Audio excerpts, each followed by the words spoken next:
Pink ബ്ലൗസത്തിൽ അന്ന് നമ്മൾ embroidery കൊണ്ടുവന്നിരുന്നു 3 piece set ആയിട്ട്. ഇതിൽ പ്രിന്റ് വന്നിട്ടുണ്ട് ക്യാമ്പ്രിക് കോട്ടണിൽ, അത് കൊണ്ടുവന്നിട്ട് എംബ്രോയിഡറി ഇനിയും വരുന്നുണ്ട് കേട്ടോ. അപ്പോൾ അത് വേണ്ടവർ വെയിറ്റ് ചെയ്തോളൂ.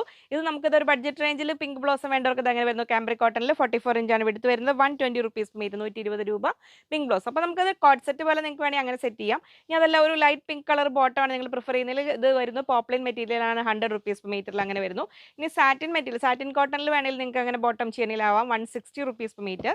ഇനി ഇത് അതിനൊക്കെ ചേരുന്ന ഒരു മെറ്റീരിയൽ ഇട്ടത് ബോട്ടം ചെയ്യാനാണെങ്കിൽ ടോപ്പ് ബോട്ടം അങ്ങനെ വേണമെങ്കിൽ സെറ്റ് ചെയ്യാം. ക്യാമ്പ്രിക് കോട്ടൺ ആണ്, 120 റുപ്പീസ് മീറ്റർ അങ്ങനെ സെറ്റ് ചെയ്യാം. ഇനി ഇത് അതോടൊപ്പം തന്നെ അന്ന് ഹിറ്റായി പോയ ഒരു കളർ കോമ്പിനേഷൻ ആയിരുന്നു മെറൂൺ ആൻഡ് യെല്ലോ വരുന്നത്. ആ സെയിം പ്രിന്റ് കളർ ഡിഫറൻറ്റ് ഇങ്ങനെ വരുന്നു. 44 ഇഞ്ച് വിഡ്ത്ത്, 120 റുപ്പീസ് മീറ്റർ. അതിന് ബോട്ടം മെറ്റീരിയൽ വന്നിട്ടുണ്ട് ഇങ്ങനെ വരുന്നു 120, 120 രൂപ. കുറച്ചുകൂടി സ്റ്റൈലിഷ് ആയിട്ട് പലാസോ അല്ലെങ്കിൽ നമുക്കൊരു ലൂസ് ബോട്ടം സ്റ്റൈൽ എന്ത് വേണമെങ്കിലും സ്റ്റിച്ച് ചെയ്യാം. പാരൽ ബോട്ടം ഒക്കെ സ്റ്റിച്ച് ചെയ്യാൻ വരുന്നു. ഹോൾസ് വരുന്ന ആ ഒരു മെറ്റീരിയൽ 180 റുപ്പീസ് മീറ്റർ. ഇതിന് വിഡ്ത്ത് വരുന്നത് 40 ഇഞ്ചാണേ.